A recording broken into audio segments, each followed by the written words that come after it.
and I'll be introducing the speaker. So our speaker obtained his Bachelor of Arts degree from San Pablo Seminary. So isa ulit extra yung mga magtatalk sa atin ngayon. And he got his MA in Teaching Philosophy in Ateneo de Manila University. And currently, he is working on his PhD degree sa De La Salle University. And currently, he's an assistant professor sa Mariano Marcos University. So without further ado, let us all welcome Assistant Professor Belli Alejandro. Sir, okay. Thank you, Sir Bjorn. Okay. So, good evening, colleagues. So, I will be talking tonight. Correct. Today. Picture taking pala muna tayo para mamaya ay okay na. Kaya lang, wag mo munang i-share, unshare mo muna yung screen para makita natin lahat. Okay lang ba? Ewan ko lang kung paano gawin ito, sandali lang. Para at least man lang Stop sharing. Stop sharing mo lang para at least yung mga participants natin ngayon ay they're going to have a souvenir. Okay na. I'm just going to confirm lang yung iba. Okay, so we're going to have our picture. Pa-video para makita yung mga mukha ng mga tao. I would like to invite you to have your video on, so that we will be able to see the face of the other. Yun. Yun, no? Yun, no? So, infinite other.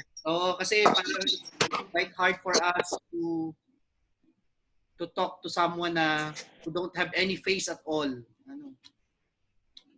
So, sige lang po, paano lang. Then, kasi tatlo kasing to. Dali lang po. Dali lang po naman po to. Pa-on lang po ng video. Pa-on na lang po ng video para... Wala. Okay, so pa-on na lang po ng 5 seconds and after that, we're going to take a picture. Wait lang po. May pumapasok pa. Meron pa nga eh. Pero hanggang 100 lang tayo eh.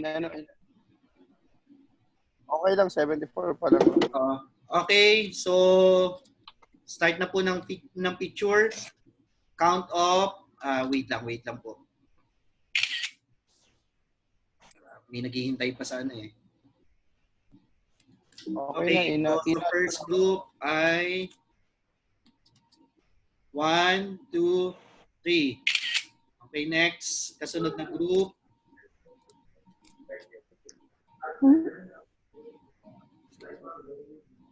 1, 2, 3.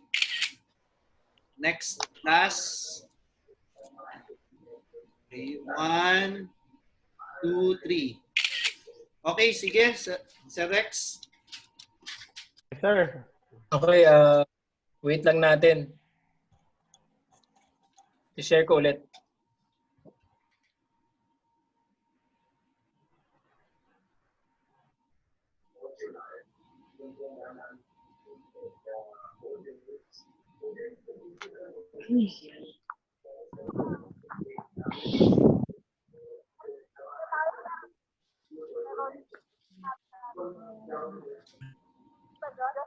Up.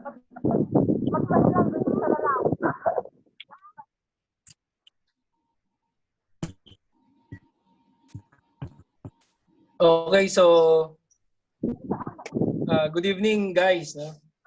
Welcome to this 4th Tasyo series, and I'll be talking about moral judgments that we usually encounter during the quarantine period and the problem of moral lack. I was also new to this problem of moral lack. Like 2 years ago ko lang nalaman to in my PhD studies. So tonight, siguro expository yung gagawin ko in a way to introduce the issue also, especially to those participants na hindi pa familiar, no? Familiar ba tayo lahat sa problem of moral lack? It's a long-standing problem in philosophy na hanggang ngayon is it's generating a lot of literature regarding its solution or how do they reconcile issues on instances of moral lack to our moral system. But anyway, sige. introduction. So this is about moral judgments made in the context of the COVID-19 quarantine period and the problem of moral law. And human actions that have moral implications. So kitang-kita natin to in a lot of social media platforms. No? At maraming taong nagre-react, maraming taong nagbibigay ng moral judgments regarding people, no? And their actions during this COVID-19 pandemic. These moral judgments are about issues on moral responsibility, blameworthiness, and praiseworthiness of certain individuals. Moral lack is a philosophical problem which contradicts one major ethical intuition we use in making moral evaluations. It is the control principle. The control principle states that persons are morally evaluated only insofar as their actions depend on factors under their control. So basic intuition natin lahat to sa lahat ng ating moral deliberations, moral evaluations, even in legal systems. Kaya nga may mga battered wife syndrome para matanggalan ng imputability yung mga halimbawa nakakapatay ng abusive husband. Or yung may mga issue on mental problems na mimitigate yung kanilang culpability kasi walang full knowledge, walang full consent. So that's a basic control principle example. Now, if the control principle holds, which it does so far, no, the main question raised in this lecture is, are common moral evaluations of human actions specifically made during this pandemic, quarantine, morally sound? Or something the agents evaluated truly deserve ba talaga? My claim is the negative. Lots of moral evaluations made are instances of moral lack and hence not morally sound, such that persons evaluated involving actions that are instances of moral lack do not really deserve such moral judgments. So I will explain such in 3 parts. No? First, I will present moral situations in this quarantine period that call for moral evaluation. Yung mga medyo sumikat lang ng mga issues, although there are lots of this naman. Second, I will discuss the problem of moral lack and show that there are moral evaluations made oblivious to instances of moral lack. Okay, so we make judgments about human actions not knowing that these are instances of moral lack. And third, maybe later as we discuss, we can go over the discourse and debates regarding the problem of moral lack. As I have said kanina, this is still generating a lot of literature. Tapos yung mga secondary sources, nagkakaroon na rin ng mga secondary literature regarding this. So very exciting pa to, open na debate pa to. So for those interested researchers, pwede niyong pasukan yung mga different angles na dinevelop na ng mga other philosophers regarding this problem. Okay, some preliminary delimitations. Before everything else, there are some preliminary clarifications I would like to make regarding the topic I wish to discuss in this lecture. So I chose to use the quarantine period as context because it is a situation that we all relate to very intimately at this very moment. I believe as well that this Tasyo series aimed to bring together philosophy scholars, academicians, researchers, and students to continue philosophical activity despite being under lockdown rules. We do so in this series by engaging in philosophical reflection and discourse on topics relevant to our immediate situation at the moment, the COVID-19 pandemic. Now, the COVID-19 pandemic is a problem that is intrinsically biological and life-threatening, making the physical sciences directly relevant to this problem. Be that as it may, it has other serious but extrinsic effects to the way humans used to live their lives. For example, the consequent quarantine procedures, to flatten the curve as it were, affected various forms of human leisure, process of formal education. Ito yung pinakamainit na issue ngayon, no? Mag-open ba tayo o hindi? The modes of social interaction, no? Economic exchange, production, consumption, human relationships, labor, morality and spirituality, yung mga churches, hindi pinapayagang magbukas, and a lot more. These are aspects of human existence that implicate as well the life and social sciences.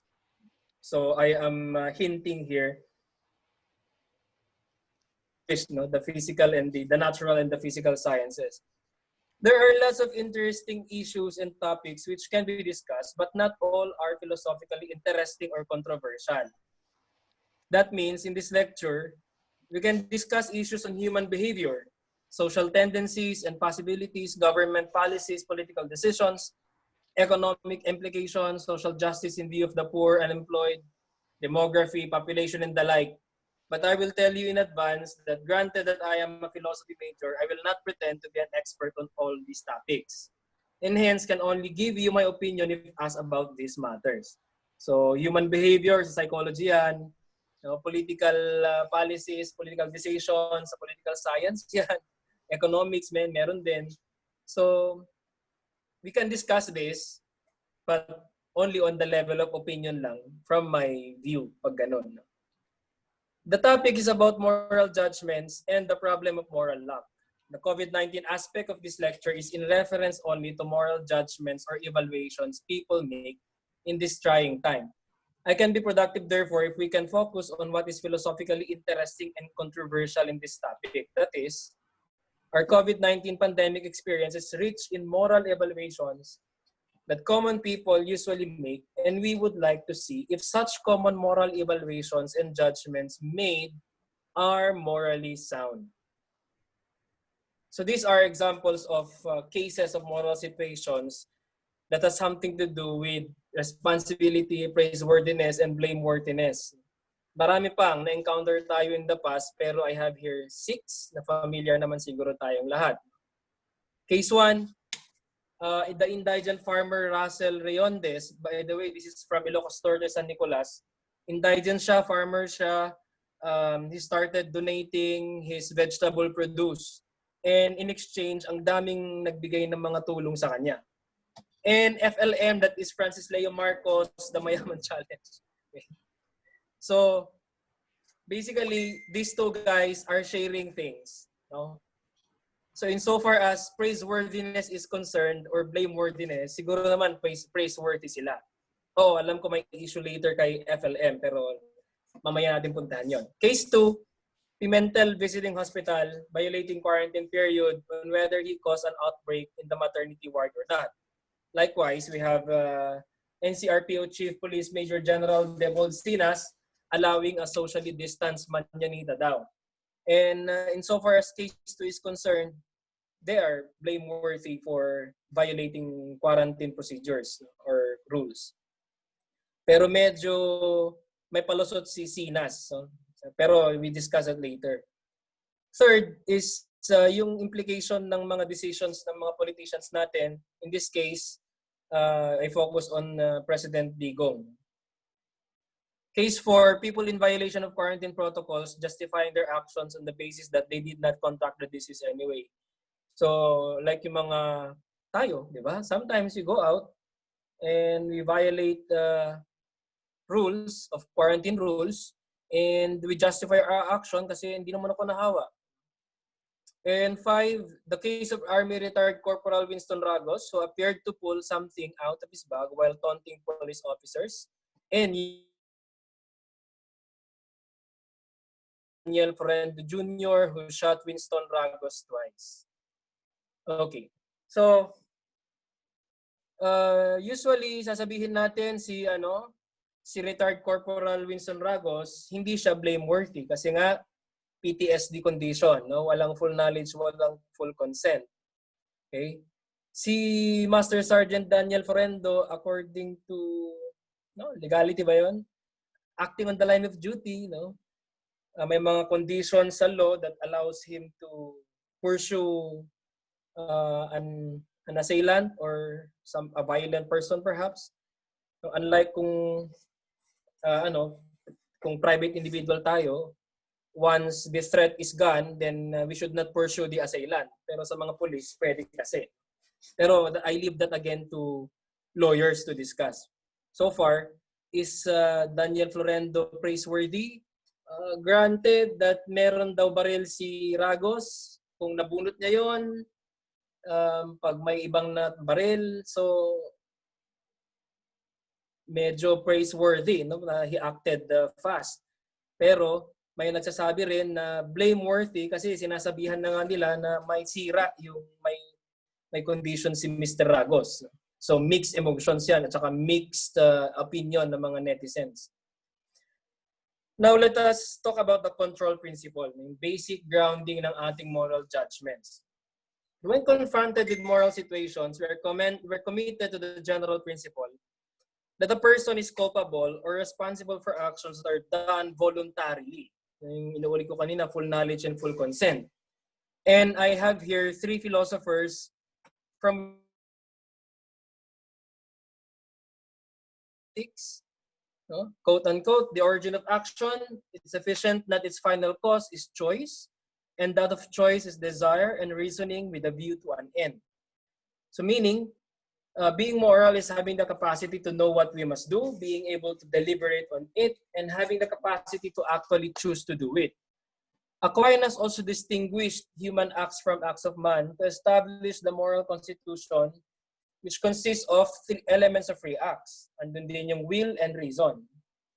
He wrote, and since those acts are properly called human, which are voluntary, because the will is the rational appetite, which is proper to man, we must consider acts insofar as they are voluntary. So more on freedom and responsibility yung kanyang focus dito. And usually, problems with moral problems has something to do with yung conflict ng determinism at saka freedom and responsibility. Pero later, mas malawak yung saklaw ng moral law. Another is the ought implies can principle attributed by contemporary philosophers to Kant. And Stern, in his article, showed a lot of textual proof na Kant is actually, or the ought implies can principle is attributable to Immanuel Kant. So this means that, Kant wrote, for if the moral law commands that we ought to be better human beings, so andun yung ought, it inescapably follows that we must be capable, so yung can, of being better human beings. This means that a moral norm is at least within the capacities of a human being. Kasi parang hindi makatarungan yung parang nonsense at pointless, yung too much ideal norm na hindi naman talaga natin kaya. So minsan, may issue on the principle ought implies can. Actually, ang ganda nito sa mga interesado dito sa ought implies can. Ang ganda nung article ni Stern. No? Pwede niyong pasukan yan. Marami ring debate tungkol dyan. No? Nagka-interest ako after reading it kanina. Okay. Kant's view that shows that moral actions are dependent only on the merits of a good will, which can shine by itself regardless of usefulness or fruitlessness, was expressed in the groundwork as cited as well by Thomas Nagel in his paper Moral Luck, one of the primary papers that we have for moral luck problem. Now, in moral situations, actions are either good or bad, moral or immoral, depending on whether these actions are in accord or in violation of an established moral or ethical norm. These norms define which actions are right and wrong. The morality of an action, however, no matter how defined as good or evil based on established moral guidelines, still depends on the agent. That means praiseworthiness and blameworthiness are based on whether factors that determine an action are within the agent's control or not. Kasi nga, kaya kanina, kung hindi naman voluntary, medyo nami-mitigate yung issue or nalilimit yung culpability ng moral agent. Okay. We can now formulate this general principle as the control principle, and the following are 2 versions and a corollary principle found in the literature that I used.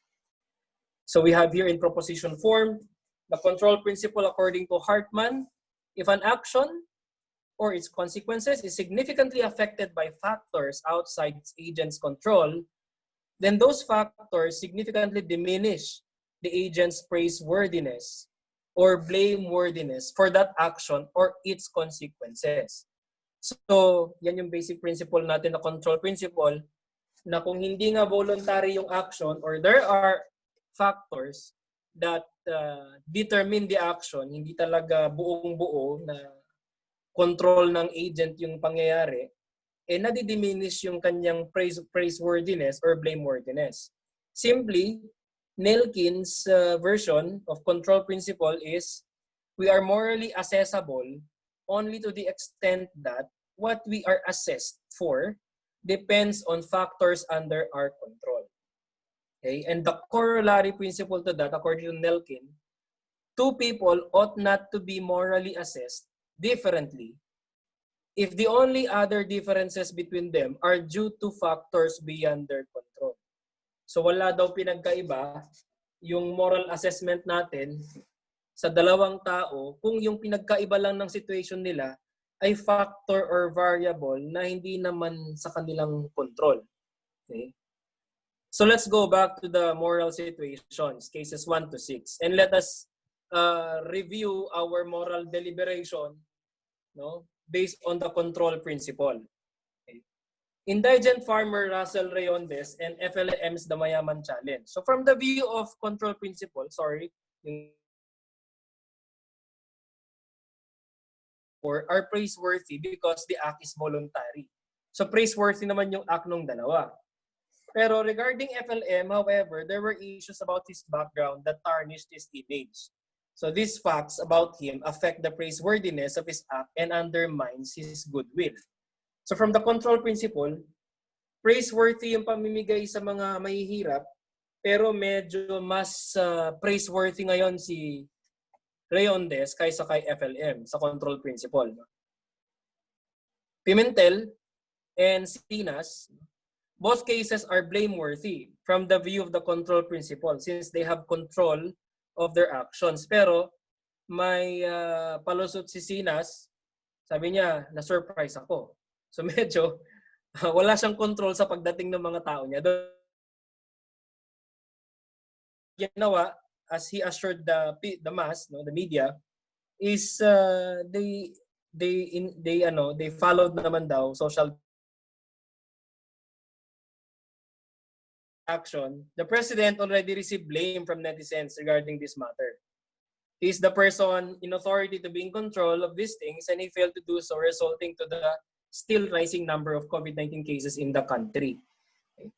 So, ang control niya ngayon parang nawawala na, pero pupunta tayo dyan mamaya. People in violation of quarantine protocols justifying their actions on the basis that they did not contract the disease anyway. People who are caught in violation of these quarantine protocols have been regarded as blameworthy. Yung lately lang na social media na babae na mataray, di ba? Na tapos after that is nahuli talaga, no, na may mga pictures siyang nagtatambark na. The case of Army retired Corporal Winston Ragos. Winston Ragos was identified as suffering from PTSD, which reduced his culpability in the way he taunted the police. So with regard to the control principle, mukhang wala siyang control kasi nga may PTSD condition siya. So he was not totally in control of himself and hence not totally responsible for his actions. In the case of Master Sergeant Florendo, people are divided regarding this matter, but based on the facts gathered and what seems to be at stake in such situations, the police has been acting in the line of duty and in full control of his actions. Now, so far, normal naman yung mga moral deliberations. Siguro naman, as you have been trying also to make your evaluations on your own, medyo pare-pareho lang naman siguro yung ating mga evaluation on the issues, no? Yung culpability, yung praiseworthiness. Now, we go to moral lack. Ano ba itong moral lack? The problem moral lack arises from the affirmation that luck affects the domain of morality as well. Okay. First, we need to understand and accept that luck is everywhere, which threatens the idea of real control in our lives, the sense of security and stability and certainty. Common issues in moral problems are about the conflict between freedom and determinism. But aside from determinism, we also have randomness and luck. To be able to cash out the notion of luck properly, I propose to define these four and distinguish them in this lecture as follows. So we have free will, determinism, randomness, and luck. Free will and determinism, that's the usual issues regarding moral questions, moral issues, moral problems. Free will is an ordered act. Control natin yan. We can order our actions such that in any possible worlds, one could. The point is, free will is yung partner, yung counterpart ko sa world 2, for example, sa Earth 2, for example, maybe right now, iba yung ginagawa niya kasi may free will siya. Even if we have the same circumstances of birth, okay, yung counterpart ni Rex sa Earth 2, iba rin yung ginagawa niya ngayon kasi may free will. Determinism is a definite order kasi it's the order in nature, in things and events, such that in any possible worlds, every necessary causal event is always the case. Pag magkalapit yung world Earth 1 at saka Earth 2, okay, granted that ganito rin yung ating environment, ganun din yung nangyari doon. No? Umuulan din after my evaporation of water, yung behavior ng animals, the same, no? Gravity. Randomness is an event beyond control, such that in any possible worlds, anything could possibly be any case. Usually, randomness is nasa quantum mechanics. No? Hindi matukoy kung anong order ang nandun. Kasi random lahat ng events ng mga quantum particles. Luck is different. No? An event beyond control din ito, such that in any possible worlds, it could have easily been not the case. Something is luck if in all possible worlds, yung nangyari ngayon is easily not the case in all other possible worlds. Katulad nung manalo ng loto, hindi yun deterministic. Hindi. Pwede kasing random pero yung random kasi pagka magkapareho yung Earth 1 at Earth 2, parang gano'n din, may close relation, no? May close relation. Pero yung luck kasi talagang wala tayong control dyan at saka walang rule, no, that can capture luck. The thing is, the idea is to show you na ang mundo natin punong-puno ng luck, instances of luck. Kung mabuti sa atin yung luck, the consequence is good, then we call it good luck. No? If the consequence is detrimental, we call it bad. Okay? But it happens, and we have no control over it. Now, in relation to the control principle in morality, the common assumption is that morality is a domain in human life that is immune from luck. Kasi nga yung control principle, we only evaluate actions based on factors within the control of the agent. Other than that, hindi siya ganun ka-blameworthy or praiseworthy. No? Tsaka yung moral worth ng actions natin, nakabase yan sa decision ko sa goodwill ko. Halimbawa, pag Kantian ka. So, kung may luck, no, problematic yan sa ating ethical evaluation. This common assumption that morality is immune from luck is the assumption attacked by Bernard Williams and Thomas Nagel. Okay? Ito yung origin na ng issue ng moral luck as a philosophical problem. They deny the control principle by showing instances in which luck affects moral evaluations. Williams and Nagel call these instances moral luck. Nagel's definition, were a significant aspect of what is control, yan na yung contradiction sa control principle, yet we continue to treat him in that respect as an object of moral judgment. No, it can be called moral luck. So, nagpapataw pa rin tayo ng judgment sa taong yon kahit na yung taong yon, yung moral agent, is actually wala sa kanyang control. Okay? Nelkin's formulation is as follows. Moral luck occurs when an agent can be correctly treated as an object of moral judgment. So, ini-evaluate natin yung action niya, despite the fact that a significant aspect of what he is assessed Okay? Depends on factors beyond his control. Kumbaga, walang full consent, no? In fact, minsan wala nga ring full knowledge. Nagel developed this idea of moral luck, no? And came up with 4 types of moral luck. Resultant. Minsan kasi hindi naman natin alam yung mangyayari, no? At wala sa ating control 'yon. Okay? So, resultant luck. Circumstantial luck naman is the luck in the circumstances that one finds oneself. Hindi naman natin pinili yung basic circumstances ng buhay natin, and sometimes we make decisions based on these circumstances. Ang example ni Nagel dito is yung mga Germans nung Nazi Germany. Okay? Kasi they were born there, no? Siguro 1920s, ipanganak sila doon, wala pa namang gera. And they were brought up in that decades of the rise of Nazism, and perhaps siguro they were groomed to idolize Hitler, no? Pero granted na yung isang Nazi, for example, yung isang German, for example, granted na sabi ni Nagel, he chose a job in Argentina, no? Hindi sana siya nadamay doon sa atrocities ng Nazi Germany. Dahil lang umalis siya. No? So, pag nabigyan din sana ng chance, yung mga taong panahon na yan, sa Nazi Germany na nakaalis, baka hindi rin sila involved sa mga German atrocities at that time. So, parang hindi nila control yung circumstances na ginalawan nila at that time.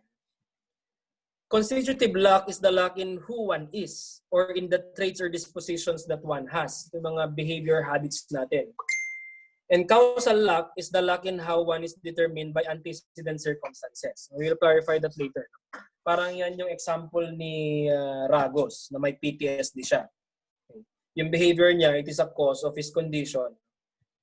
It's an antecedent circumstance na wala siyang control. But before the above cases, yung 1 to 6, ito yung mga famous examples ni ng moral luck, no? Differentiate natin. The negligent lorry driver. Lorry is a truck driver. I learned yesterday night it is an English British way of referring to small auto trucks. No? So, driver A, driver B. They are both drunk. Same drunken guy. No? Same amount of liquor consumed, same temperament. So, pagpalagay natin, thought experiment. Pareho silang lasing, magkapareho ang kanilang kalasingan. Pati truck siguro, pareho, sabihin natin. And they were also driving on the same truck, kind of truck, on the same speed. So, mabilis silang pareho, like driving 100 kilometers per hour siguro. Now, basically, negligent driver na yung dalawang yan. Bakit? DUI na yan eh. No?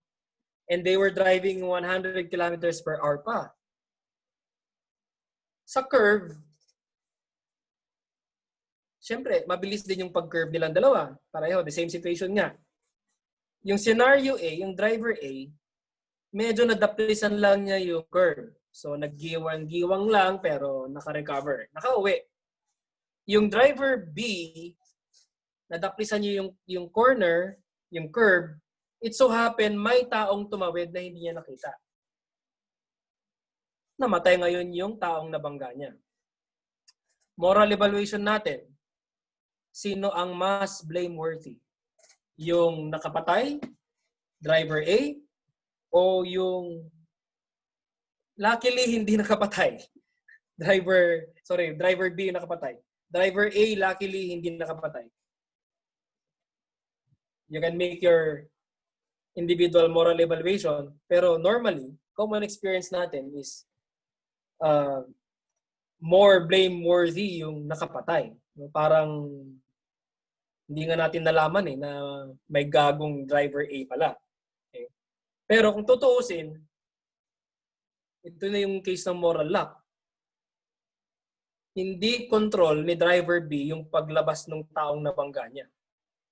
So wala siya control doon. It's a case of luck na it so happen hindi niya control yung taong gumalaw doon.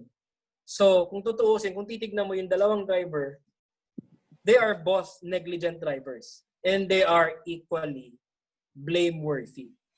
Okay. Ang nag-iba lang doon sa judgment natin, so we make now a moral judgment, a moral evaluation that driver B is more blameworthy just because it so happened that may tumawid na tao.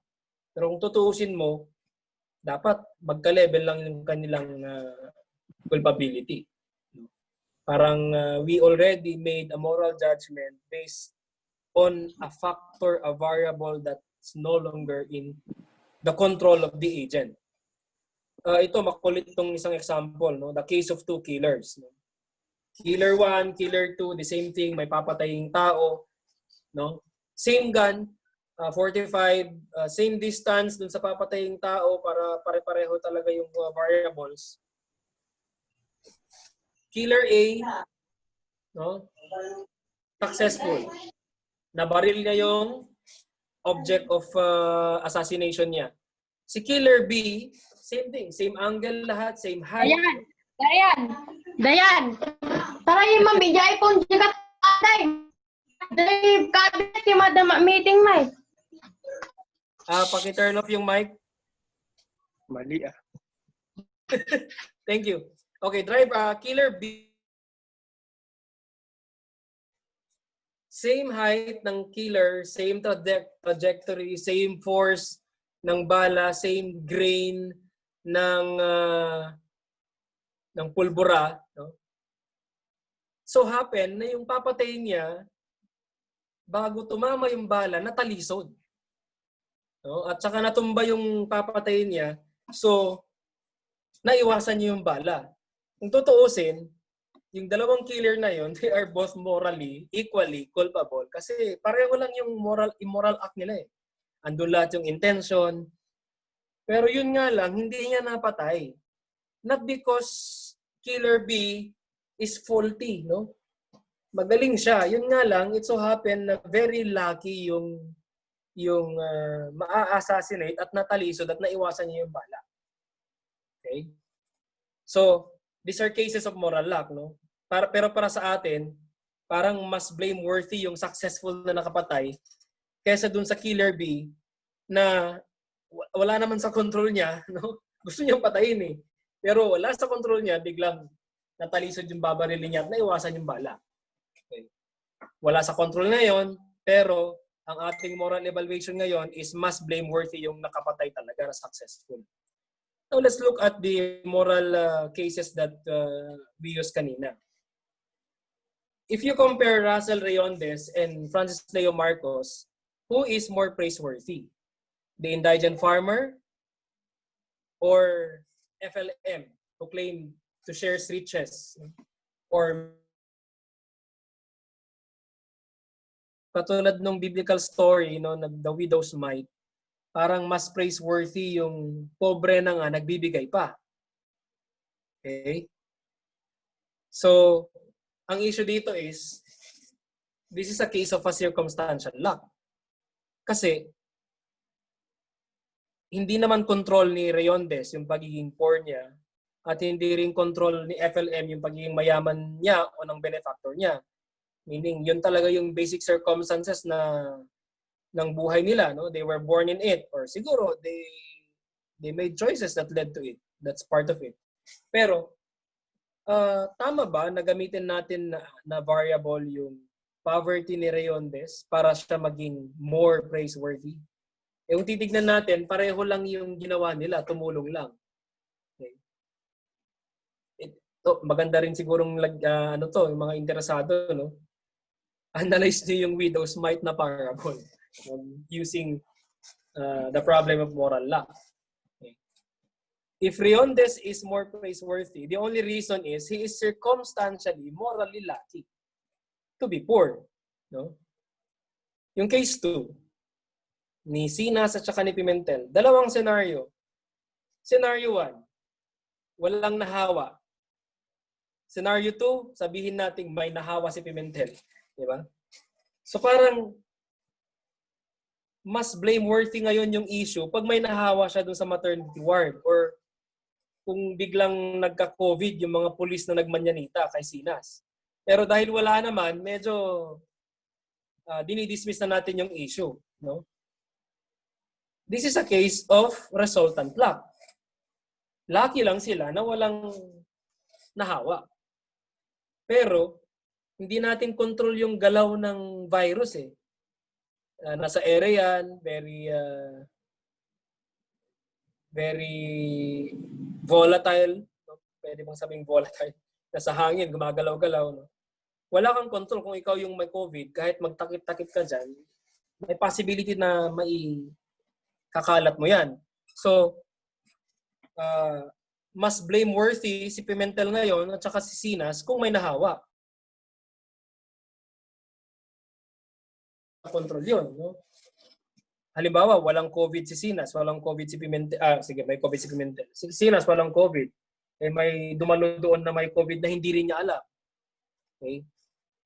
Kung nagkaroon ng outbreak doon sa mga kapulisang nagmanyanita, nagiging mas blameworthy sila. Pero, nakadepende yun sa variable na hindi nila control. Resultant luck. Okay? The only difference between scenario 1 and 2, okay, is the probability of contamination, which depends on a low transmission rate. May baba naman yung transmission rate ng COVID, which is beyond the control na. Case 3, his decisions starting from the initial downplaying of the disease until our final solution in the near future determine his blameworthiness or praiseworthiness in handling the event. This is another case of resultant luck. Pagpalagay natin na naging successful siya, magiging praiseworthy na aspect ito ng kanyang administration. Kung sakali, naging worse yung COVID situation, magiging lamat to sa kanyang administration. Pero pag titignan natin, hindi naman na niya control eh. No? May COVID na, no? Pero hindi na niya control kung yung mga tao magtitigas-tigasan ng ulo. Pero nevertheless, no, whatever the result of this issue, madadamay yung ating moral evaluation kay President Duterte and his decisions and his administration. Case 4, yung mga taong nagmamatigas ng ulo, if they are not contaminated, ito more on rational justification ito. Hindi ko kasi masyadong tinalakay si Williams, but the paper of Williams on moral luck is more on the rational justification. How will you justify your action based on a time na you decided for it, but you cannot actually for certain foresee the consequences. In the case of COVID, hindi naman natin kayang i-foresee na mahahawa tayo o hindi. Tulad kasi random naman yung galaw ng virus, no? Hindi rin natin nakikita. Okay, so may mga kakilala ako na nagiinom-inom pa rin sa labas. No? Ang kanilang pinagsasabi, 50 days na nagiinom kami, wala pang COVID. So parang gina-justify yung action based on luck. Okay? Based on luck. Nagkataong maraming taong hindi lumabas eh. So nakatulong actually yung mga nag-quarantine na hindi pinakalat yung virus. Pero yung argument niya, yung kanyang pag-justify sa action niya na 50 days na kaming umiinom sa labas, hindi pa kami nahahawa, parang ginagamitan niya ng factor ng luck na beyond his control. The case of Ragos, that is a case of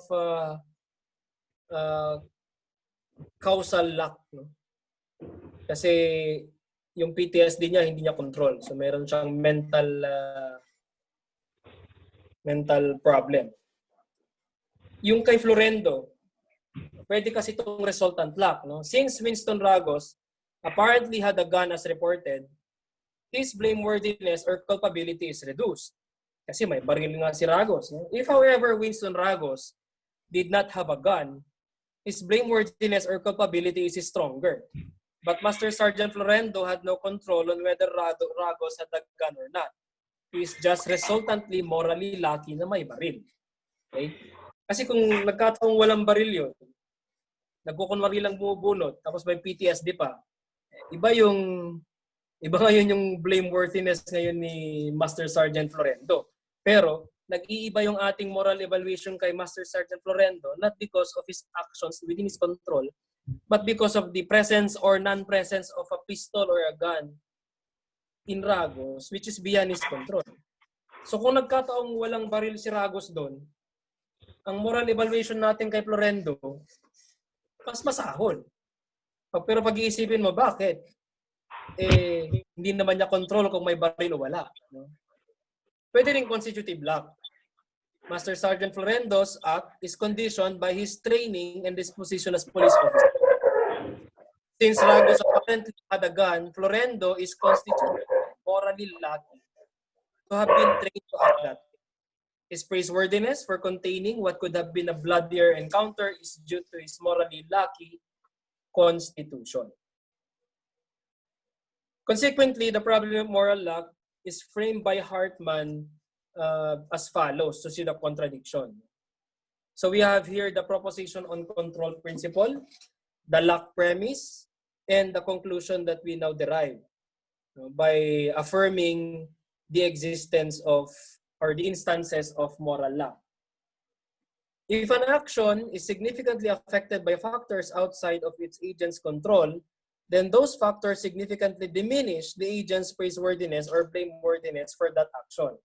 So the control principle states that if an action is affected by variables not within an agent's control, nadidiminish yung praiseworthiness and blameworthiness. Pasok mo ngayon, i-plug in natin yung lack premise. All actions and their consequences are significantly affected by factors outside of their agent's control. Biro mo, very specific si Nigel, no? Resultant lack, circumstantial lack, constitutive, causal. Kung titignan mo yan, lahat na ng aspeto ng pwede nating gawin, parang may lack lahat na involved. No? Kaya, yung issue ng moral, yung issue ng freedom and determinism sa ethics, isang aspect lang ng moral lack yan kay Nigel. Hindi ako magkamali, resultant ba yun? Basta isa lang, no? So ang lawak ng saklaw ng moral lack. Okay? Now, if you plug in moral lack in that argument, the conclusion is every agent's praiseworthiness and blameworthiness is significantly diminished for all actions and consequences. And this is evidenced in Nigel's paradox. The situation now is this, and this is the danger in morality. Either one can be held responsible only for what is under one's control, and thus not a matter of luck, or luck is everywhere, such that eventually nothing remains to be ascribed to the responsible self. Yun yung isang yung huling disjunct ang dangerous sa ating moral moral norms tsaka morality as standard, no? Or even sa ethical systems natin. Nag-note ako dyan kanina on the difference between ethical and moral. Philosophers have been using it interchangeably na parang walang difference. Pero yung nakita kong medyo difference sa mga literature is more on coming from the individual yung moral at more on standardized na external principles yung ethical. Pero medyo the same din lang. Now, as I have said kanina, this moral lack is one of various long-standing philosophical problems na maraming nag-a-attempt na mag-solve. There are lots of approaches naman na marami na tong literature sa field papers. No? You can check field papers. Mga recent, may 2019, 18 na tungkol sa moral lack. Pero usually, yung mga diskarte nila is deny moral lack and secure the control principle para walang problema. Pero ang hirap ang hirap i-deny yung moral lack kasi as I have shown you kanina, meron talagang nangyayaring moral lack. So yung iba, ang ginagawa nila is to accommodate moral lack by adjusting the conditions of our moral system. Yung isang strategy. Okay? Yung iba naman, dinedenay na nila isa-isa yung 4 specific moral lack types ni Nagel. May nagsasabing constitutive lack, hindi naman na yan, it's a category mistake, sinasabi ni Rescher. Ganong punto na. Yung iba, dinedenay yung, ano ba isang dinedenay? I think constitutive, but yung constitutive yata ang medyo no? So, more on resultant and circumstantial yata yung medyo alive na alive. Although, wala ko masyadong time na nagpalawak sa mga discussions sa debates na yan. So, as I've said kanina, later siguro during the discussion, we can include yung mga literature na alam natin regarding this topic. So basically, what I just lectured tonight is the control principle that we always hold to be the ground of our moral evaluations is actually, or does not actually hold, because there are factual instances of moral lack, meaning lack as an aspect of human life that infects all aspects, including morality, because of Nagel and Williams. They prove that there are instances that luck infects or luck happens even in the domain of morality, that the control principle does not always hold. Meaning, we make moral evaluations on human actions even if their actions were determined by variables that are not within their control. Okay. So this is a philosophical problem that generated a lot of papers and literature in their attempt to solve the philosophical problem. Okay. So far, this ends my sharing for tonight. Thank you. Thank you so much, Assistant Professor Rex. So, the floor is now open for questions. Ang dami. So, you may type your question here sa chat. Sige. Habang nagta-type, sir, may question ako. Okay, sir. Nabanggit mo ang mga Nazis doon sa circumstantial lack. Question ko lang, para sa akin kasi sobrang problematic nun. Kasi si Hannah Arendt doon sa Origins of Totalitarianism, gumawa siya ng history bakit situation with the Jews. To the point that you can use this circumstantial lack doon sa case ni Adolf Eichmann sa Jerusalem nung nagkaroon ng trial. So kasi sinasabi niya, hindi siya responsable dun sa mga namatay because it was the condition during that time. So, ibig sabihin kung ganun, can we just really dismiss that atrocity that we call as the Holocaust? Dahil lang sasabihin natin na yung mga tao, parang yun na yung naging nakasanayan nila na there's a history of hatred towards the Jews and then we created industries to support this eradication, this Jewish problem that we have. Kaya nga na-coin yung term na vanity of evil kasi dun sa mismong action lang ni Adolf Eichmann, ang laki ng naging implication to the point na nakakatawa na siyang pakinggan. So how do you make sense of that one na sabihin lang natin it's just circumstantial lack? So does it mean that we can remove the blame from Eichmann? Kasi hindi naman niya alam, hindi siya aware. To the point that Arendt distinguished intelligence from thinking. Intelligence, clearly alam ni Eichmann yung mga nangyayari. However, his inability to think, it's not there because he cannot think at the foot of the other person. So, how do we make sense of that one? Kung ma-establish natin na full knowledge at full consent siya, walang issue ng moral lack doon. Pero kasi sinabi niya hindi siya responsable sa mga Hudyo na dumaan sa opisina niya bago sila mamatay. May control ba siya? Or hindi lang niya Sabi ginawa niya, yung wala siyang control? control. Ang claim niya doon sa naging trial sa Jerusalem, wala siyang control. Pero siya yung isa sa mga top Nazi officials na kinilala as the architecture of death. Yung kasing moral lack is, do they deserve the moral evaluation that we give them? Doon siya pumapasok eh. So ano ba ang moral evaluation mo tungkol doon sa action ni Eichmann? Kasi tanong dito, yun yung sinasabi niya, yun yung defense niya. Pero yung witnesses, sinasabi nila na there is really a problem with Eichmann doon sa naging pag-handle niya. To the point na sinasabi nila na pwedeng tawag dito, pwedeng maningil si Eichmann ng fee para lang makatakas sila outside of Nazi control. Yun nga lang, wala ka ng pera paglabas mo ng Nazi territories. Pero sabi ni Eichmann sa trial, wala akong alam dyan. Problema yan ng mga sundalo na pumatay. Kaya nagkagulo sila sa Jerusalem. Kasi ang nito, ang object kasi ng moral lack is yung moral evaluations natin. No?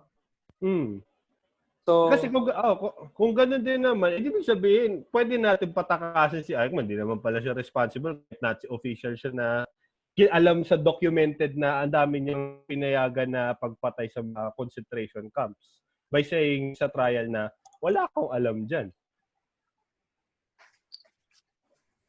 paano ko ba sasabihin to? Yung moral lack kasi, hindi natin ini-evaluate yung action ng agent. Ang ini-evaluate natin is tama ba yung moral evaluation natin? Parang ganun eh. Okay? So far naman si Eichmann, yung mga moral evaluation sa kanya is mali naman talaga, no? So parang kasi yung mga tao kasi doon sa Germany for example, ang point lang doon is if for example, yung example ni Nigel is si Dietrich yung pangalan.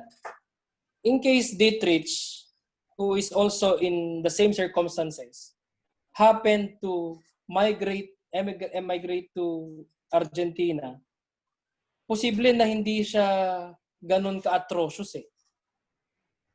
So, granted na nag-migrate siya, hindi siya naging ganun ka-atrocious. Wala siyang ganung atrocity sa humanity. Pero hindi nabigyan ng chance yung mga kapitbahay niya na nag-migrate. So, kung sana si Dietrich hindi nag-migrate, culpable din siya.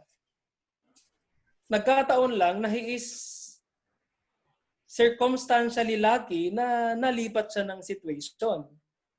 Kaya hindi siya nadamay doon sa atrocities. Kasi si Eichmann, talagang nandun siya sa context mismo. Nagre-react siya doon sa mga nangyayari sa nila. So medyo wala pa masyado sa moral lack yung issue na yon. Ewan ko kung may mai-add si Dr. Ruel na lang. Sige. Thank you, sir. For the question, mahirap na namang hulihin yung moral lack. Katulad ng halimbawa, yung hinuhuli kasi natin dito is, are we making a deserving evaluation on these actions? Okay? Granted na pareho yung situation ng dalawang driver, bakit magkaiba yung moral evaluation? Nagkataong may lumabas lang or nagkataong nadapa lang yung binabaril kaya hindi namatay. So, ganun yung pinapasukan ng moral lack. Rex, follow up ko lang, no? Ano yung definition dito ng lack? Para mas malinaw lang. Yun nga, ginamitan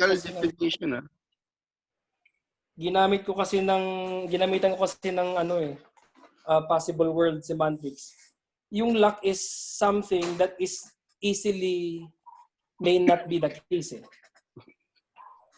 Yun yung lack. Ano yun? Sige. In all possible worlds, event A is luck if it is easily it could easily not be the case. O sige, ano mo, simplehan mo para magets ng mga tao. O, yung nanalo ng loto, luck yun, di ba? Hindi, sige, maniniwala ako doon. Pero ang point doon, if you're saying that's luck, so parang luck is basically an event, pwede mo sabihin, something that causes an event na hindi natin ma-explain fully. Hindi, because walang control at walang antecedent conditions na pwedeng i-establish natin para ma-obtain natin yung lucky event. Hindi kasi pag ang point kasi ng dito, pag nanalo ka sa loto, pwede mong sabihin na chance yun or luck, pero it's not entirely unexplainable from a philosophical standpoint. Ang hindi lang natin alam kung paano talaga napili yung what are other circumstances. But there are factors that basically led to someone winning a lotto, di ba? Pero hindi nga necessary and sufficient yung mga factors na yon. Kaya nga luck. Yung determinism kasi, tignan mo kasi yung antecedent conditions. Ano ba yung mga conditions na ma-obtain para mangyari yung lucky event? For example, lucky event A happens as a consequence. May nakikita kasi ako ng problem din with the antecedent conditions eh. Kasi these are series of factors eh. May controlled at uncontrolled series of And as far as, for example, an instance of what happened, it's a combination of these different kinds of series of events, whether it's controlled or uncontrolled. Yeah, ang issue nga, yung luck, wala ka talagang control. These are events that we have no control at all. Pero for example, ni isang condition na antecedent, hindi natin ma-establish. Kaya nga, pag yun lang naman ang tanong ko, pag hindi natin controlled, luck na yon, ganun. Hindi. Although, lahat ng luck, hindi natin control. No? Pero isa pa siguro ano nga? Para malinaw lang. I mean, this is actually a clarificatory question. Ano ba? What makes luck? Yun na lang. Hinahanap ko yung yung definition ni Nagel at least ng luck. And what is the difference between luck and moral luck? Isa pa yun. So later, no? Yung luck muna, moral luck, tapos yung luck ba, substance o accident?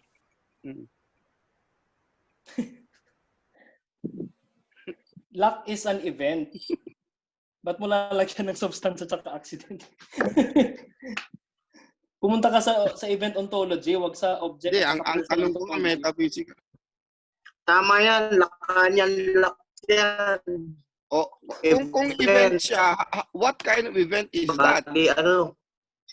An event na wala tayong ma-establish na necessary and sufficient antecedent condition.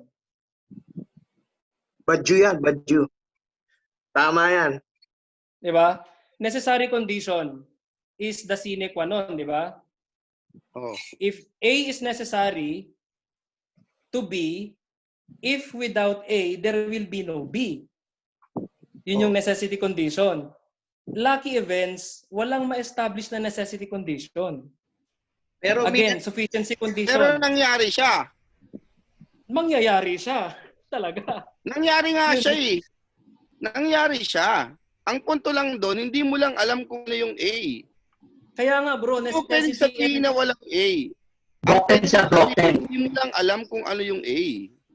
Bro, na-contain na yun sa sinabi kong necessary and sufficiency condition. So? Ito determinism. Determinism refers to events that are causally related such that if B is the consequent, A will always be a necessary and sufficient condition to B. Yun yung determinism. Okay? Nangyayari lagi yung B pag nandun si A. Correct. Kasi nandun tayo sa A eh. Let's start muna, for example, halimbawa, in different series of events eh. For example, a certain event would not happen without other kind of event, di ba? Whether it's controlled or uncontrolled. And this kind of event will not eventually happen, for example, through a necessary and sufficient condition.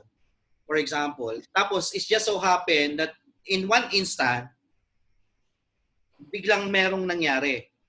Just like what you have mentioned. Pero that would not happen if, for example, it is not a combination of this series of events. So, ibig sabihin, necessary and sufficient pa rin. Yun nga, hindi. Ganito nga ang point ng luck, bro. Eh. It is not easily the case. Kaya ngayon yung possible world semantics na ginamit ko kanina, it is easily not always the case. Yes, it happened, no? In my case, in Earth 1. Pero pag dalhin mo sa Earth 2 yung the same conditions na nangyayari ng events, pwedeng hindi ganun yung magiging consequence. Kasi nga, hindi mo ma-establish na even if yung series na yon, like nag-drive si B, nalasing si B, nag-drive si B, nag-curve si B, dumaan si person na C, na bunggo. Put the same conditions, the same series in another possible world. Luck obtains if even if there are those cases, this person suddenly chose not to cross. Yun yung case ng luck eh. It is not always the case. It could easily be not the case. No? Anong meaning ng easily doon? Ang labo eh.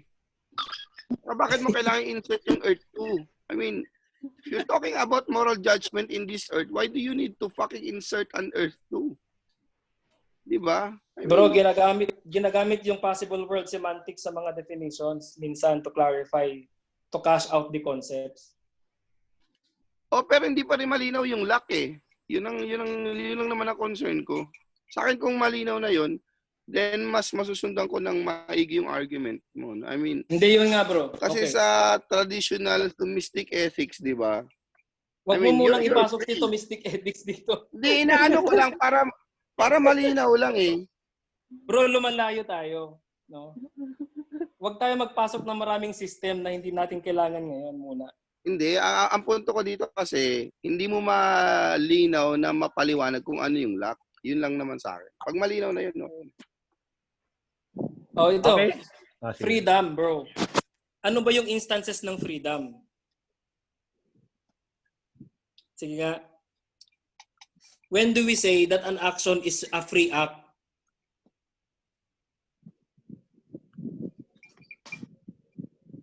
It is a sufficient condition. Sufficient condition, bro. That, for example, I chose to drink tonight. It's a free act. My choice is free if it is sufficient for me to drink later. Pero hindi necessary. Kasi may mga halimbawa, why will you drink? I'm happy. May mga times naman na happy ako na ayaw kong uminom eh. So meaning, happiness is not a necessary condition to drinking. But it is sufficient. Okay? Yun yung medyo nakaka-capture na yung free will. Ang determinism kasi, yung cause, yung antecedent condition, the cause, is always necessary and sufficient condition to the effect. Kasi may law yan eh. Hindi mo pwedeng may natural law na gaganap dyan. No?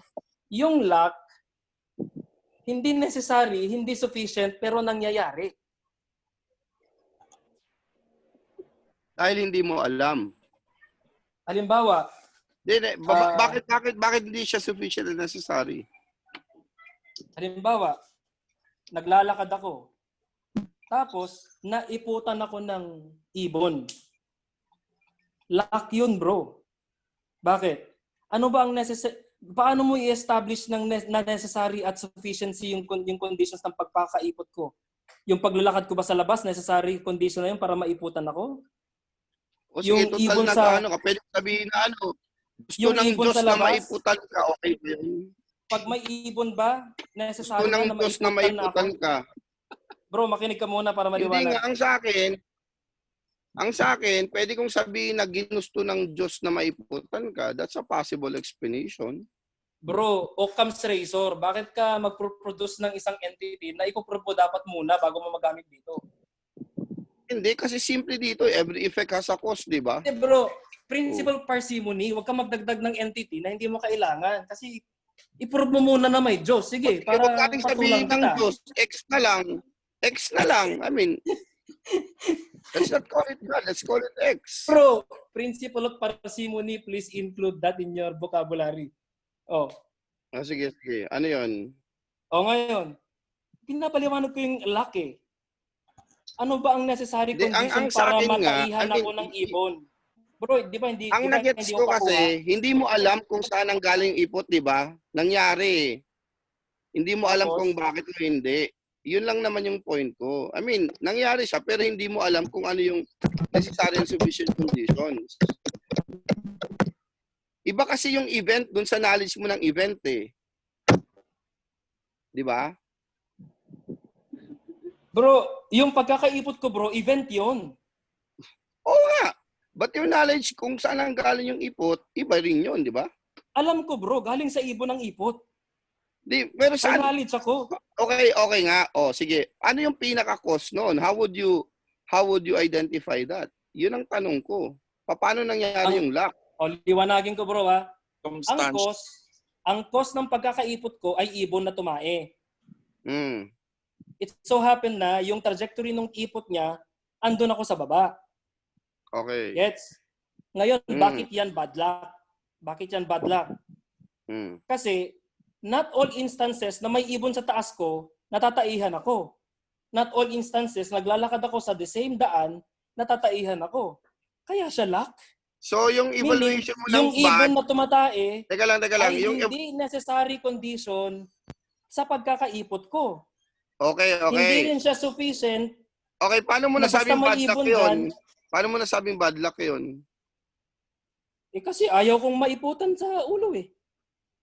So, Ikaw, very kung masaya good kang yun. maiputan bro, good Hindi. luck sa'yo yun.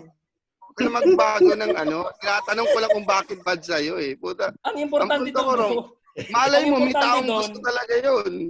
ang importante bro, it's luck. Whether bad or good, it's luck. So, naging luck siya kasi, sige, para simple lang. Hindi Nililinaw ko mo lang nga to. makapture yung Kasi hindi antecedent mo makapture. conditions. Yung antecedent conditions why the event obtains. Okay, without Kasi- saying na walang antecedent conditions. Okay. Hindi mo makapture yung exact antecedent conditions. Yung necessary and sufficient antecedent conditions. Hindi mo ma-establish. O yun. Kaya siya Hindi luck. malinaw na. Okay na ako. Let's look Yun into lang. other question. Thank you. Sige. Meron tanong dito, pinakauna muna yung kay Sir Fides. So, Sir Fides, pwede niyo pong i-unmute, pwede mo kayo magsalita. So, basahin niyo na lang po yung question. O, ako na lang magbabasa.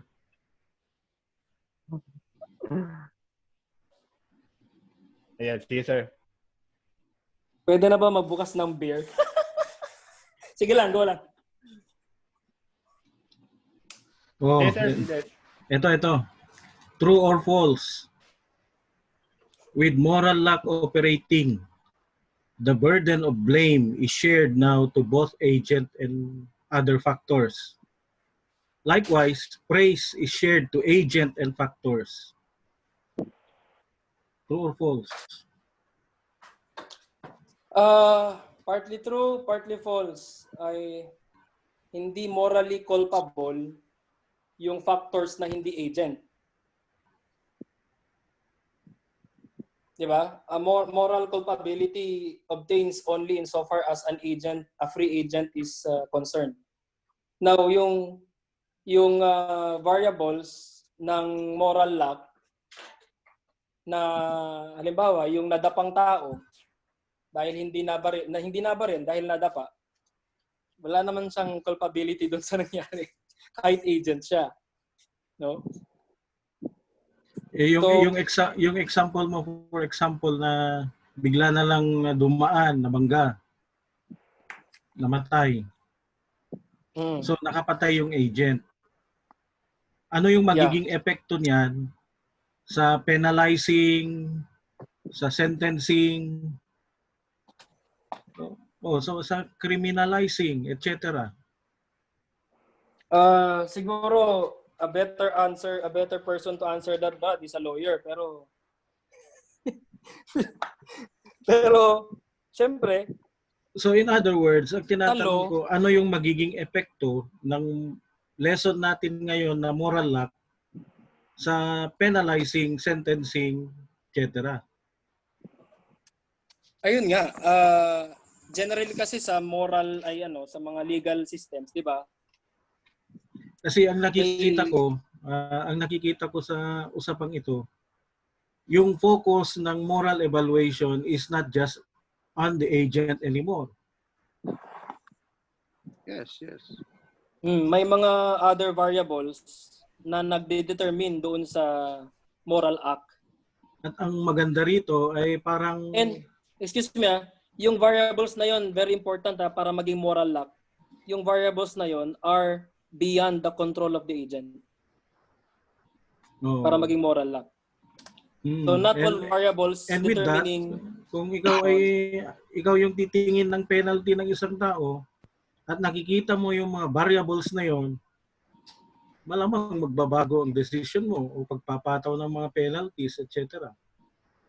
Dapat. Although kasi 'di ba ginagawa naman 'yan ng mga like yung halimbawa PTSD. May condition siya, so medyo binababa yung kanyang culpability.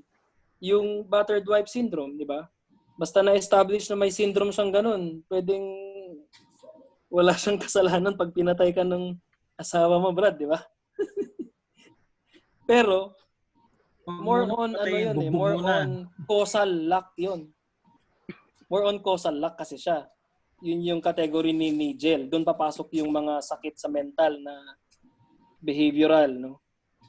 So iba pa yung circumstantial, yung resultant at saka yung constitutive. Tol, papatin lang from a legal standpoint, medyo malinaw na yung jurisprudence dito, no? I mean, if it's may mga different kinds of circumstances na nag-a-add o nag-lessen ng culpability ng agents under legal process. So, I mean, it basically follows traditional ethical evaluations natin, no? So, yung case na bawa nakabangga ka 100 kilometers per hour, pwede kang sabihin doon na that's homicide kasi hindi ka nagdahan-dahan. So, ibig sabihin nun, even though hindi mo sinasadya, makukulong ka pa rin nun kasi nakapatay ka. And you're responsible. Bakit? Kasi you did not exercise due diligence to be, Caution. Due caution para malinaw. Di ba kasi pag sa mga issues na ganyan is ina-assume na nila na negligent driver ka kagad, di ba?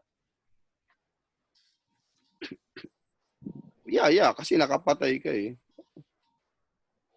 Yun nga, halimbawa. Kaya nga yung pumatay Ragos, murder na yun. Kasi may intent eh. Oo. That's murder. Ethically speaking, no? Legally, pwede mong ibabang homicide yun. But considering circumstances, police siya. Anyway, yun lang. Continue. Okay, sige. Next question from Lawrence Razon. Sige, you can unmute your mic and you can ask questions.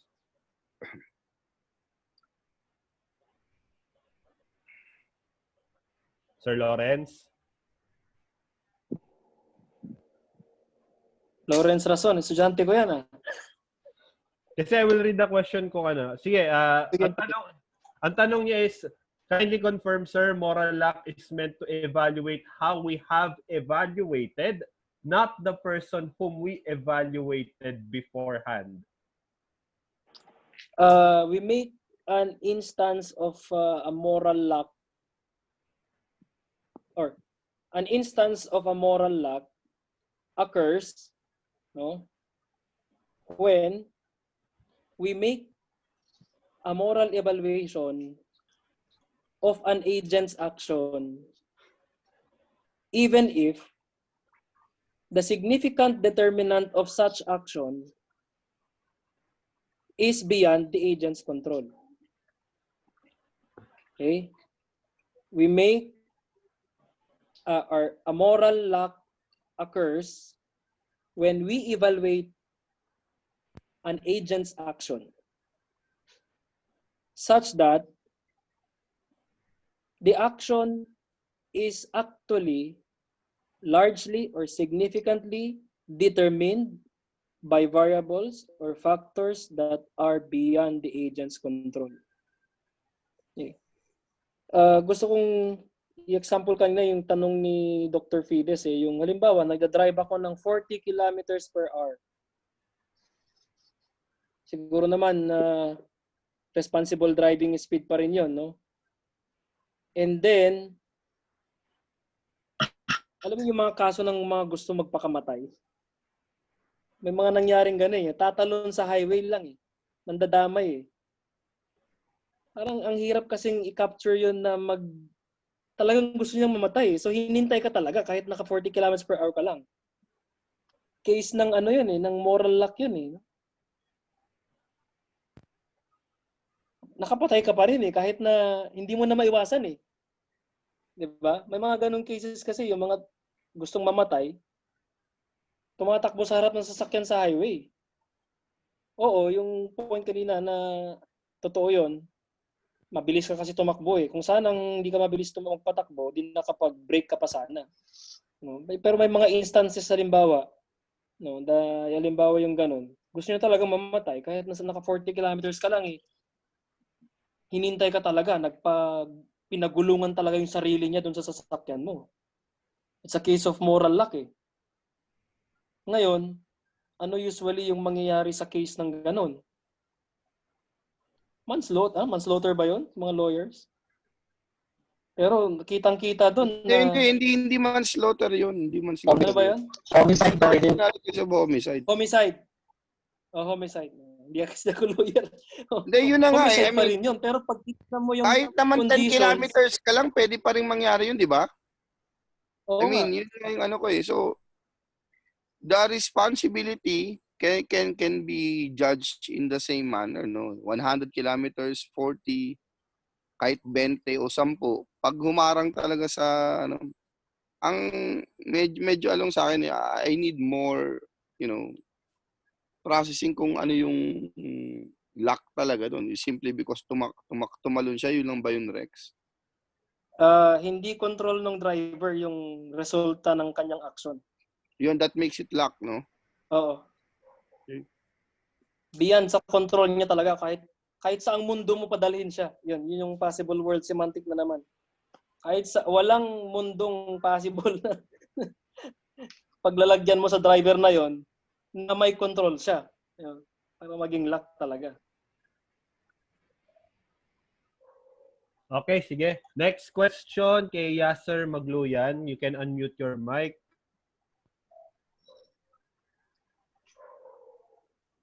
Okay, sige. I will just read the question. Tama po ba ang moral evaluation ay hindi sa taong kumikilos o tinitignan kundi sa taong nag-iisip sa inoobserbahan? Ano yun? Pakiulit. Tama po ba ang moral evaluation ay hindi sa taong kumikilos o tinitignan kundi sa taong nag-iisip sa inoobserbahan? Yeah.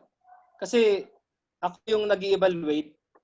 Ako yung naggumawa ng moral judgment sa isang action na nakikita ko na I judge the person blameworthy even if the action is determined by variables no longer within his or her control.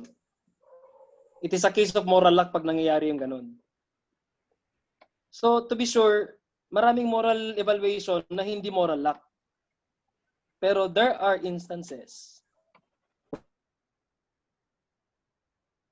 And that is enough to deny the control principle. To threaten the control principle of our moral systems. Hello po. Sino yun? Si Yasser po. Ayun, sorry. Sensya na ako. Ano?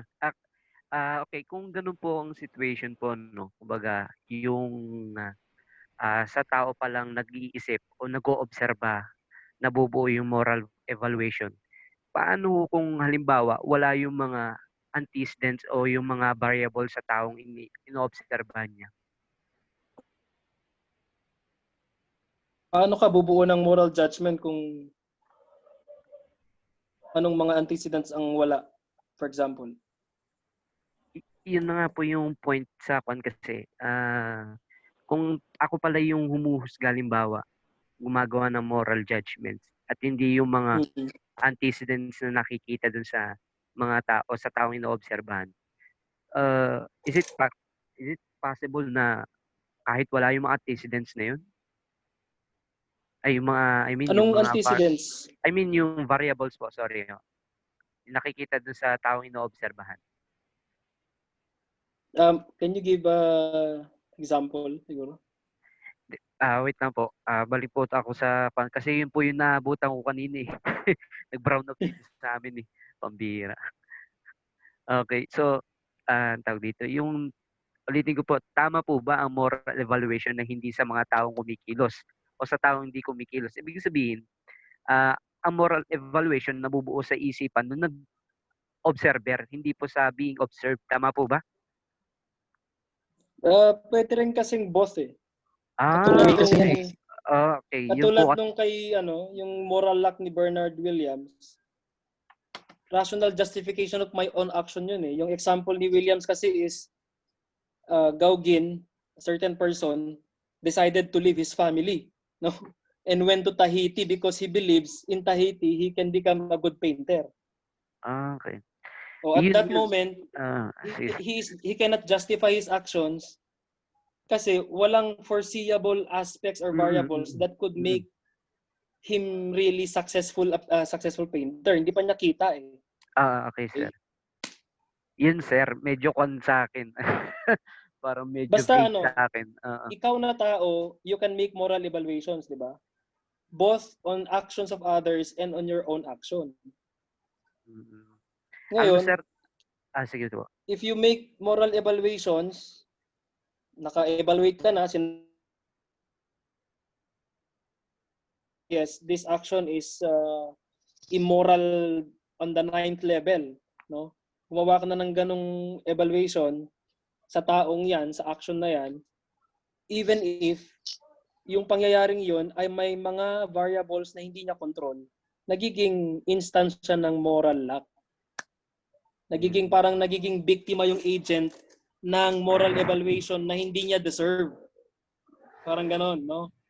So, yung moral agent na nai-evaluate in an instance of moral lack, nakaka-receive siya ng moral evaluation ng kanyang action na hindi niya deserve. Kasi, galing sa control principle natin, saka lang tayo accountable, responsible sa ating action insofar as to the extent na we have control of these actions. Ngayon, pag nagpataw ka ng judgment sa isang agent na hindi niya control yung mga ibang factors that actually that determined the consequence, nagiging instance siya ng moral lack. Nagiging biktima siya ng sobrang moral evaluation mo na hindi dapat kasi nga hindi niya control. Okay. So, sir, can you enlighten me please yung luck na ito? Kasi ang naiisip ko talaga sa luck na ito, yung halimbawa, nanalo ka sa loto o kaya nagkaroon ng magandang bagay. Yes, luck. Yes, luck din yun. Yeah. Sir, parang ang gusto mong malaman is sir, parang dating sa akin, itong moral luck na to o yung luck na yan, it is something, an event in nature which is very, ang tawag dito, something error. Kasi wala siya, something error siya kasi wala siyang A. Halimbawa, sabi niyo nga kanina yung A. If A is necessary to be, sabi mo pa nga ganun, then there will be no B if there's no A. Itong luck na pinag-usapan natin, bigla na lang umiral eh. Biglang andun na lang. It means parang error sa nature yun. error na kung saan it could be natural. Ewan ko, sir, sa Occam's Razor siguro nagdadagdag na ako. Pero yun lang yung nakikita ko kasi.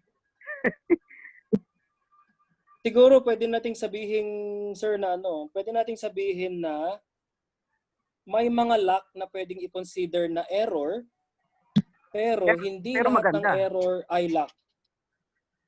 Pero hindi lahat ng error ay luck. Like for example,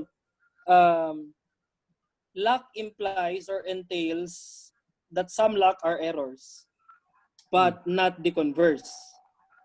Error does not entail luck. Kasi hindi, halimbawa, yung pagkain ng bird, hindi naman error yun eh. It's natural eh. No? At saka, yung paghulog ng tae ng ibon sa ground, hindi rin yun error eh. No? Natural din yun. Gravity constant yan eh. Yung paglakad ko dun, hindi rin yun error. Okay? Pero para ma-contain natin yung gusto mong i-capture, may mga luck na pwedeng i-consider na error, pero hindi lahat ng error ay pwedeng luck. Okay. Ayun. So, bagay kung calculated na po yun. Hindi. Kasi calculated eh. Kasi, meaning, may necessary conditions ka na nakaset. Ayun, yung halimbawa yung A yun. In order to exist. Oo. Meaning, nasa control mo. Kahit ibig sabihin, if you want B to happen once again, just do A. Rex, tingin ko, yung luck kasi hindi mo mauulit eh. Rex, it has something to do not with error, but it has something to do with probability. For example, tumama sa loto, probable na once na tumaya ka, tatama talaga tayo sa loto. It's just so happen. Pero it has not something to do with an error eh. Diba? Kasi sir, ang pakahulugan ko po sa error, hindi naman yung mali talaga na nagkamali ka sa exam na. Dapat to go into that concrete of definition kasi we cannot just accept it as an error because luck has something to do with probability. Hindi kasi yung error, sabi ko po kanina, yung error na tinutukoy ko is part pa rin siya ng nature. There is an error in nature na kung saan yung luck na yon, ay yung error na yon could bring another, could become an Let us say incident. na it's not the nature but basically a part na rin na siya ng necessary sufficient condition of mathematical probability eh. Kasi meron, halimbawa, may pinapanganak na, di po ba, walang kamay, walang gano'n. Kasi part na ng nature yun, di po ba ga? Yung sa loto kasi, sufficient condition na bumili ka ng ticket. Pero hindi siya necessary condition para manalo ka. Rex, pag nanalo ka sa loto, luck ba yun? Considering na tumaya ka? Siyempre. Luck. Hindi, naisip ko kasi, ito Tangina Brad, ang pinaka-luck doon, nanalo ka sa loto pero hindi ka bumili ng ticket. Kasi if I'm following your logic, pare, may calculation ka na bumili ka ng ticket, di ba? Parang error masyado. Inisip ko lang, bro. I'm following your logic. Nanalo ka? Miracle yun, bro. Yun na nga, Brad. Yun ang pinakamalupit, di ba? Napulot mo yung loto ticket. Basta sa loto, di ba? sufficient condition, I'm may following your taya logic, ka. bro. Oo, yun na nga. But, following your logic, correct me if I'm wrong, putang ina, bro, may calculation ka pa rin. Kasi bumili ako ng isang ticket sa loto, 1 out of 100 million, mananalo ako. Nakuha mo? Ibig sabihin, yung sufficient condition, pagbili ko, isa kind of calculation na rin, di ba? So, ang tanong ko, luck ba yun? Luck yun. Pag nanalo ka, bro, luck. Miracle na daw po yun eh. Nabasa ko kasi. Hindi, Hindi, pero ang punto kasi ron, may calculation ka eh. May element of human control ako ron eh. Sufficient Diba? condition lang yung pabili ng ticket, bro. It will not be a necessary condition for you to win. Correct. Hindi naman yan. Pero ang sabi ko ron, may certain sort of freedom ako doon, di ba? Bumili May ako chance ng ticket ka. eh. May chance ka. Wala kang Oo freedom. nga. Anong walang?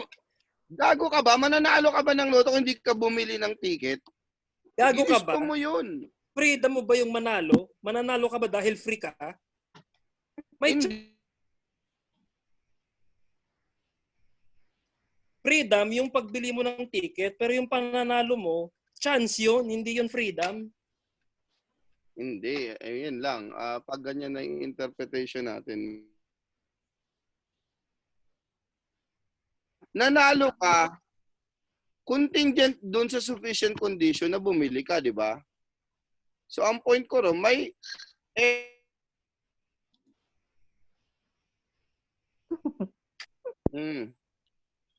Ngayon, Sige. Kaya nga, inaano ko lang kung gaano ka-cogent yung notion mo ng luck. Yun lang naman eh. tapos, paano kung may freedom ka? Ano mangyayari? Di yun na nga. Is it now luck? Will it deny now that luck? winning... Ulitin ko. Kung may freedom ka na bumili ng ticket, will it deny that winning lottery is an instance of luck? Oh, that's precisely my question. Oh. That's precisely my question. It won't deny, Precisely bro. my Luck pa question. rin yun. Ayun na yun. Kasi, hindi necessary condition yung ticket mo para manalo. Sufficient lang siya. Remember, sine qua non yung necessity condition. Without which, there is no B. Yung sufficiency condition, So, pag enough sige, lang at least siya. malinaw-linaw. Oh. So, kung hindi siya Enough. necessary, kukonsider mo siyang luck, ganon. Although sufficient. If it obtains. No? If the consequent Yun na nga, obtains. yun na. Pero At yung mga conditions niya, hindi malinaw, necessary. So, walang role yung freedom mo dun sa pagkapanalo mo. Wala. Kasi necessary condition ba yung free will mo para manalo? Hindi, yung pagbili mo ng ticket. Sufficient yun. Hindi necessary. Lahat ba ng free ng tao nananalo ng loto? Dahil free ka na, nananalo ka na? Hindi eh. So, hindi siya necessity condition. Oh, malinaw naman yun eh. Ang sinabi ko lang, yung luck ba totally walang element ng freedom? Yun na yun eh. Diba? Freedom to buy, definition yun lang yun. Pero, your act of buying as a free act has no contribution to the necessity that you will take the prize. Oh? Sufficiency Okay. lang siya, bro. Sige, okay na. Okay na ako, Balikan okay mo na. yun. Sige. Next. Sinabi mo Bigyan na nyo nga yun, ng- naka-record naman to eh. Bigyan nyo nga ng literature yan Okay on na necessity and sufficiency para makapag-review si Doc Mike. Sige. Okay, next from Sige, Haris okay na Acoba. ako na, okay na. Okay, thank you. Haris Acoba, comment niya, I think moral luck can be added as an element in order to judge the morality of an action. You want to say something on that, Sir Rex? Actually, moral luck affects our judgments, our moral judgments. It affects it in a way that the agent is evaluated unfairly. Yun ang nagiging consequence ng moral luck eh. Nagiging unfair yung evaluation natin sa isang agent dahil ini-evaluate pa rin natin significant contributor sa pangyayari niya ay hindi niya control. Like say 50% is 50% of the antecedent conditions are not within his control. Pero pag in-evaluate natin, yung ginawa niya is parang full control siya.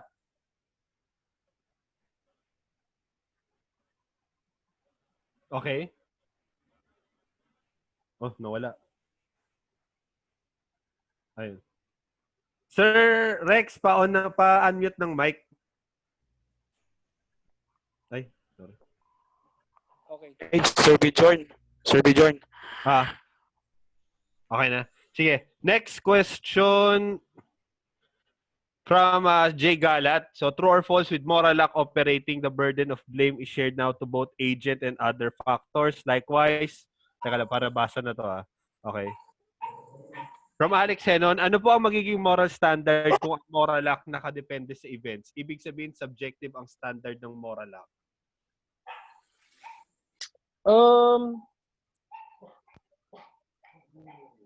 Pwede kasing, hindi, based din kasi sa objectivity yung moral lack eh. Yun nga lang, you are making an evaluation as if the agent is totally responsible for the occurrence of the moral situation or the moral consequence. Eh, yun ang issue ng moral lack eh.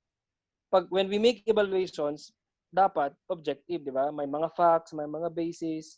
Okay? Ngayon, ganun din yung moral lack. Yun nga lang, ilalagay natin lahat yung burden doon sa agent kahit na hindi niya control yung kalahati ng dahilan kung bakit nangyari yun. Yun yung instance ng moral lack. Sir, sorry to interrupt, no, to add on my question. So walang basihan ng intention ng agent when we speak about the establishing a standard as regard with the moral lack? Intention, nagagaling ba yan sa sa Kantian goodwill? Kasi pwedeng precisely may pasama sa Kantian goodwill. kasi precisely yan yung binanatan ng moral lack eh. Na we are evaluated, our actions are evaluated by the results of our actions, hindi lang yung goodwill. Yan basically yung binanatan ng instance ng moral lack. Yung Kantian goodwill na issue na yun yung pinakaunang quotation ni Nagel doon sa kanyang papel. Yung pagsabi ni Kant doon sa kanyang groundwork on the metaphysics of morals na natitira na lang yung goodwill regardless of usefulness or fruitlessness, sabi niya ni Kant doon eh. Pero kitang-kita natin sa mga examples ng moral lack na we evaluate moral actions based on the result. Example niyan yung resultant lack eh. 'Di ba? Katulad nung 2 killers natin, equally culpable yung 2 killer kasi yung intention nila talagang to kill eh. Pero kung aksidente natisod yung babarilin at hindi nga niya napatay, bakit morally more culpable yung nakapatay kaysa dun sa killer na hindi? Okay. Yung moral intuition natin na morally culpable, blameworthy, more yung na-consummate yung pagpatay kaysa dun sa hindi. Meaning, results of actions are used in our moral determinations, moral evaluations. Kaya nga threatening yung moral lack eh, sa moral systems. So precisely, tinatamaan talaga yung goodwill. Hindi siya threatening eh, but it's an addition, particularly in understanding human action, whether it is, for example, yun nga may praiseworthy or blameworthy. Kasi hindi naman natin pwedeng i-disregard yung intention. And even, for example, the wrongness and the rightness of a human action in itself. But the lackness has something to do with some kind of circumstances. Kasi for example, yung example mo kanina na papatay, that is the intention of killing is definitely wrong. Kaya lang, it just so happen na, diba, just so happen na mayroong mga other circumstances na nangyari. Na hindi niya control. Na hindi niya, kasi pwedeng circumstances yung luck eh. Kaya nga kanina in the trend we discuss or we even talk about that, we can add it we can relate it in the Thomistic sense of particularly the circumstances of human action. Where, who, for example, nagkataon na ang napatay pala ay, for example, kapatid. Di ba? Hindi akala ay yung tao na yon. So maraming mga different and it adds to the circumstances of the human action. Pero we cannot disregard human action itself in favor of the in favor of the luck. Just to say that it is right or wrong. Yung kasing threat ng moral luck, sir, yun nga yung paradox ni Nigel.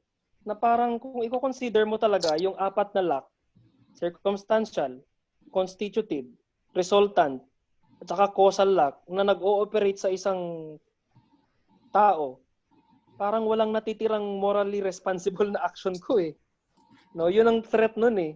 Kaya nga yung ibang solution ng mga ibang philosophers is pinipilit nilang idagdag doon sa moral system pinipilit nilang gawing coherent yung moral luck sa moral system. So siguro kung yun yung direction ng research niyo, sir, na sa Thomistic, pupunta kayo sa research aspect na making moral luck coherent with moral systems. Ganyan yata yung ginagawa ni Sir Ruel eh. Ginagawa niya ng paraan na maging coherent. Sir Ruel, salita ka naman dyan. Sir, Insight lang konti Insight lang konti. Ang pinaka-problema kasi pinipresent itong dalawa ni William sa ni Nagel is itong penetrability ng moral responsibility. Ang problema kasi sa moral responsibility, naka-anchor ito sa tinatawag na control principle. So kung naka-anchor ito sa control principle, so labas talaga dyan ang moral luck. So kung doon nila titirahin ang penetrability sa moral responsibility, mukhang imposibleng ma-penetrate ito. Pero may way ito, yung tinatawag na moral accountability. Kaso lang, halos lahat ng literature and even from Dr. Knapp, na mentor ko rin for the dissertation, he also admitted na interchangeable itong moral responsibility at moral accountability. Ngayon, kung interchangeable nga itong moral responsibility at moral accountability, wala talagang way ang moral luck. Kaya nga sabi ni Doc Knapp sa isang paper niya, there is nothing such a thing as moral luck, kundi ito lang ay bunga lang ng added, shall we say, deservingness from an evaluation of moral responsibility. Kaya, for example, yung dalawang lorry driver, yung isa nakabangga, yung isa ay hindi, para sa kanya, o pareho silang morally blameworthy sila, yung isa may added, shall we say, blameworthiness pa rin kasi nakapatay siya. So para sa kanya walang moral luck, pero sa presentation ni Rex, halata na inescapable talaga ang moral luck. So ibig sabihin, pwede siguro makapasok ang moral luck hindi sa moral responsibility, pero baka doon sa moral system yung tinatawag na moral accountability. So kung establish lang ang difference between moral accountability and moral responsibility, baka doon pwedeng pumasok yung moral luck na pwede siyang masama sa evaluation pero still outside of the control principle. Yun lang. Okay. Sir Rex, last question. Rex, last question Okay. daw kay Sir Alex. Okay, Sir Rex, how we will be able to draw the line between chance and luck in speaking about determining the objectivity of the moral action?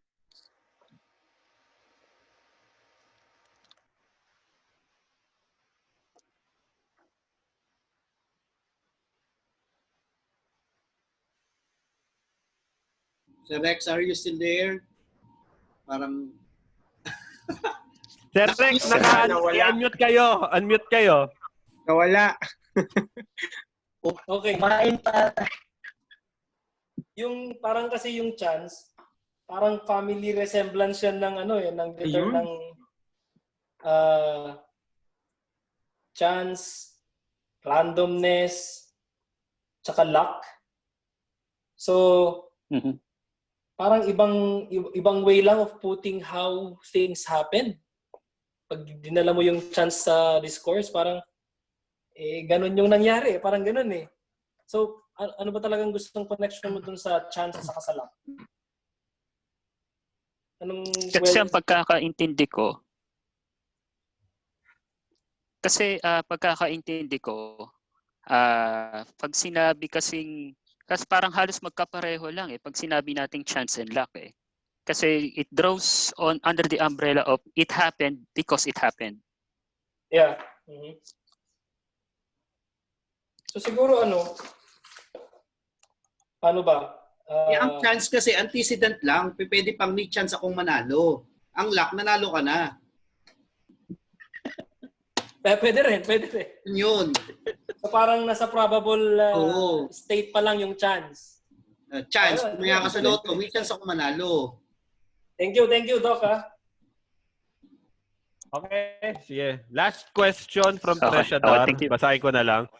When do we say, sir, na yung situation ay instance ng moral lack at hindi resulta ng ignorance? For example, COVID, ang pagkain po ba ng bats ay sufficient at necessary to contract the virus? I thought, do we disregard the unanticipated effects of culture or luck lang? Moral luck lang is luck lang. No? Yun lang kasi, yung COVID kasi ganun din hindi wala rin sa control Parang bad luck mo lang kung, 'di ba, yung naririnig ko, yung binabasa ko, yung transmission rate niya. If you encounter 5 individuals yata, you probably will contaminate 2. Parang ganun Tapos, hindi lahat na nakakontaminate, nagkakasakit talaga. 'Di ba? Parang may pa rin siya may aspect siya pa rin ng swertehan lang, no? Gaya nga nung sinasabi ni President nung minsan, 'di ba? Bahala na. Parang depende na lang yan sa constitution ng mga katawan ng Pilipino kung kakayanin nila o hindi. Parang ganun din yung gusto nilang mangyari sa herd immunity, 'di ba?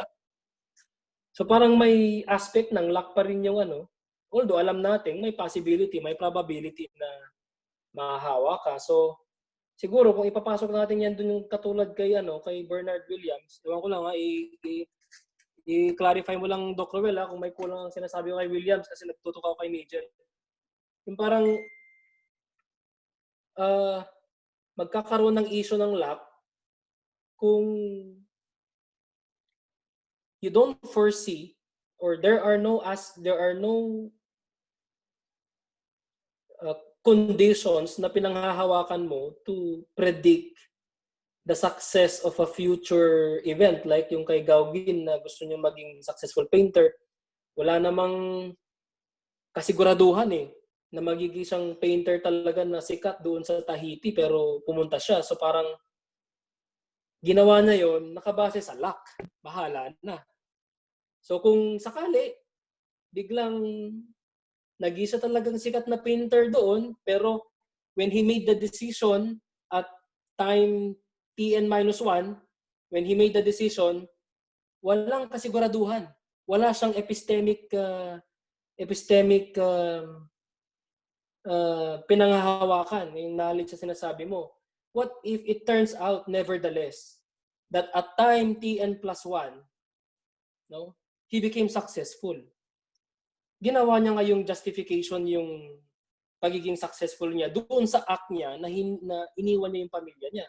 Pero, it's a matter of luck. No? It's a matter of luck. Tama ba yun, Sir Roel? Yung kay Williams? Tama yun. Sa resultant lang siya pumapalo. Oo, ganun Parang binase na niya dun sa nangyari pero walang kasiguraduhan. Kaya siya naging matter of luck yung rational justification kay Williams. Baka may gustong idagdag si Sir Roel doon. Sir, question, additional lang. So we cannot blame it po sa culture of eating bats yung source of the outbreak po. It could be the result of ignorance po kasi because this involves science. So we cannot solely blame it on the fact that they are ignorant about the implications of eating bats. Yeah, kasi there have been a lot of instances of eating bats na in the past that did not lead to COVID-19. So again, eating bats is not a necessary condition to the pandemic. Sufficient siya. Kasi it is one instance that allowed the jump of COVID-19 from bats to pangolins and then to humans. So naging siyang sufficient condition. Pero hindi necessary. Kasi kung necessary, edi lahat na sana ng instance ng pagkain ng bat nag-lead na sa pandemic.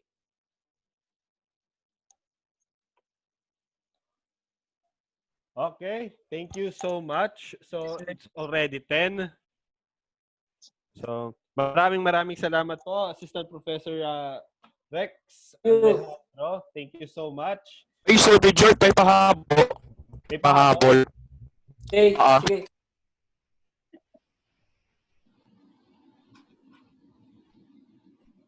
Okay, sino magpapahabol? Kervin, mamaya na lang we're going to formally end muna ang ating this informal discussion, and then we'll go to the second second natin na lang natin, kulitan and kumustahan. So for those who are new to our Tasyo series, so itong Tasyo series kasi ay ginawa lang natin as our way of kumustahan. So then mamaya there's an e-numan, so and last week inabot sila. Hinahanda ko na pulutan nyo. So kasi part din to natin ng this is organized not just by me but also by different professors from different universities. So we have Dr. Michael Roland Hernandez from Ateneo Dinaga, and then we have Archie Arevalo from PUP, Charlie from Benguet State University, and we have Bojorn. Nalimutan ko na si Bojorn kung saan. So from UP. Grabe. And then we have Sir Jeff also from Dr. Jeffrey Bartilet from Polytechnic University of the Philippines. So, and also we have Rex.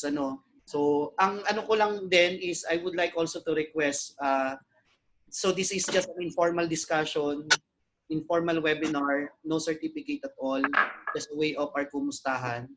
And we would like to invite also, you to also participate, and maybe you could just message me in our Facebook page, if you wanted to present paper as well. So kung magpe-present kayo, you just submit your title and also a short abstract so that we will be giving you a chance to present the paper. So, sige po. So yung iba pong gusto nang umalis, pwede na po kayong mag-leave ng meeting.